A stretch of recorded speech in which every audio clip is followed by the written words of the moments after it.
Estevão, quando eu digo, por exemplo, que ele é o primeiro apologista do Evangelho, não é por acaso, né? Porque ele era um homem cheio do Espírito Santo, evidentemente, ou seja, o que ele foi, ele só foi porque ele foi ungido por Deus, ele tinha a unção do Espírito Santo, mas você distingue também, você vê claramente que ele era um homem preparado, ele era um homem que tinha a preparação filosófica para abordar certas questões e tal. Ele tinha uma preparação. Quando a Bíblia diz que não podiam resistir à sabedoria com que falava, né? E ali, inclusive, quando se usa o verbo disputar, que é um verbo apologético, né?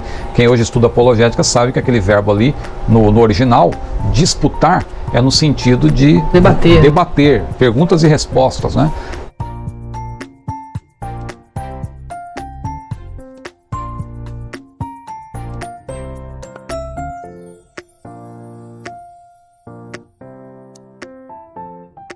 Estamos de volta aqui com o pastor Ciro Zibordi, hoje falando sobre a série Pregadores da Bíblia, uma série que enfoca personagens das Sagradas Escrituras que tiveram uma grande relevância no Novo Testamento. Estevão foi um homem de sofrimento, né?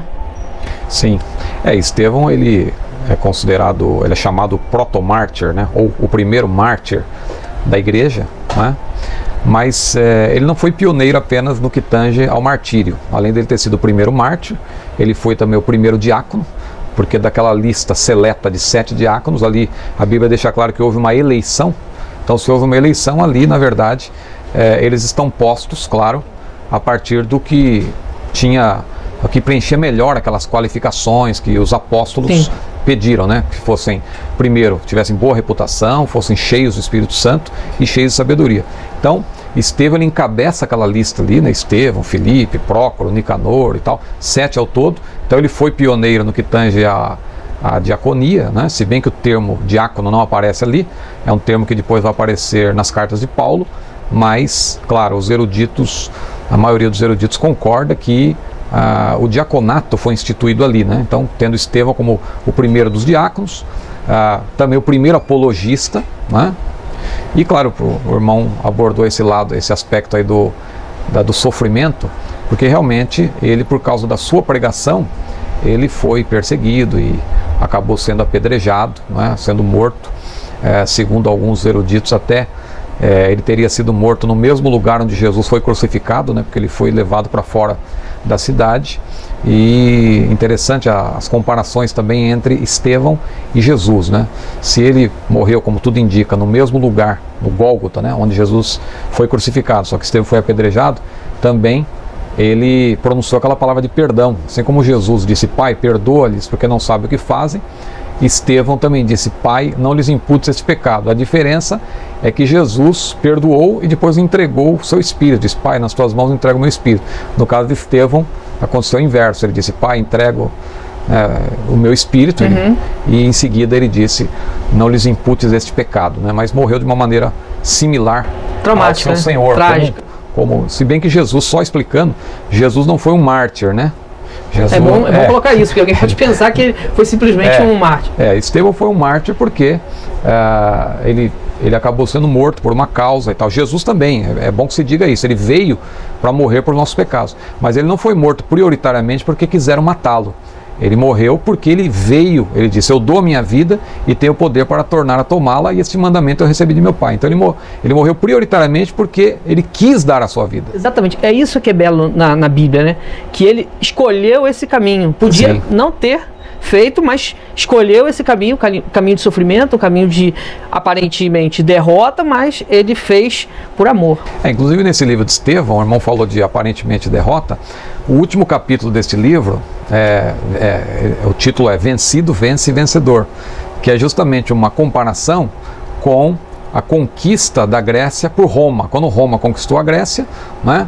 Claro, Roma venceu a guerra, mas depois, como eles levaram todos aqueles intelectuais da Grécia, os filósofos e tal, como prisioneiros, esses intelectuais eles foram ali se estabelecendo em Roma E hoje quem visita as ruínas que tem em Roma, na verdade são monumentos gregos, né? São monumentos gregos e tal, por influência dos gregos, a filosofia grega. E aí interessante a invasão cultural, a invasão cultural. Objetivamente. E aí surgiu, inclusive, na época aquele ditado, né? Que Grécia vencida venceu seu vencedor. Então eu faço essa comparação até no caso de Estevão em relação a Paulo. Porque Estevão, alguém poderia até pensar, como Deus permitiu que um homem como Estevão, com a bagagem que ele tinha, né, o irmão Ciro está defendendo no livro que ele foi o primeiro apologista, e por que Deus permitiu que esse homem fosse morto de uma maneira tão cruel, né, apedrejado? Mas tudo isso estava dentro do propósito de Deus, porque depois Estevão jamais saiu da mente de Paulo, jamais saiu do coração de Paulo. Paulo, quando ele teve aquele encontro com Jesus em Damasco, claro, ali foi o ponto de virada, como se diz, mas ali tudo veio à tona, né? Paulo chegou à conclusão, olha, Estevão estava certo, o que Estevão pregava. Então daí, né, vencido venceu o seu vencedor. Ele foi morto, mas Paulo foi conquistado pelo Evangelho e se tornou, né, claro, o maior apologista de todos os tempos, o maior pregador, né, o príncipe dos pregadores itinerantes. Claro que Spurgeon tem esse título, só que Spurgeon, se a gente pastor local, né? Exatamente, ele pregava sempre lá em Londres, né? Os sermões dele, claro, se disseminaram pelo mundo todo através dos seus escritos, mas ele era um pregador local. Paulo ele pode ser chamado de o príncipe dos pregadores itinerantes, né? Agora, tem uma bela mensagem aí para aquela pessoa que nos acompanha, quando o senhor diz que a pregação de Estevão ficou no coração de Paulo. Muitas vezes a gente prega, fala, anuncia, dá um toque aqui, um toque ali, muitas vezes faz pregações mesmo esboçadas e muitas vezes não vê o resultado. Mas os resultados, eles existem. É verdade, até uma coisa interessante a se notar é que a palavra de Deus, ela é apresentada também como uma semente, né? Uma das figuras da palavra de Deus é que ela é a boa semente, né? Então a boa semente, a semente não tem efeito imediato, ela precisa ter uma boa terra, precisa ser regada e etc, precisa dar luz solar. Então quando a semente é depositada numa boa terra, ela vai germinar e vai crescer uma planta, uma árvore, isso vai prosperar, mas tudo começa com uma semente. Então o que aconteceu no caso de Estevão e Paulo foi justamente isso, a semente ficou depositada, né? E aí quando Paulo ouviu aquela palavra de Jesus, eu sou Jesus a quem tu persegue, duro para te recalcitrar contra os aguilhões, aí como diríamos hoje em dia, aliás, já não é tão atual, né? Mas ainda muitos dizem a ficha caiu, né? Quando a ficha caiu foi que Paulo percebeu, inclusive ele cita, eu acho interessante isso, que lá em Atos 22, quando Paulo está falando ali diante dos 70 membros do Sinédrio e com a presença daquele tribuno romano, Cláudio Lísias, ele cita Estevão como a testemunha, né? Ele cita ali, a gente vê claramente que Estevão estava na mente de Paulo, né? Daí que o vencido venceu o seu vencedor. Estou conversando hoje com o pastor Ciro Zibordi, autor e idealizador da série Pregadores da Bíblia.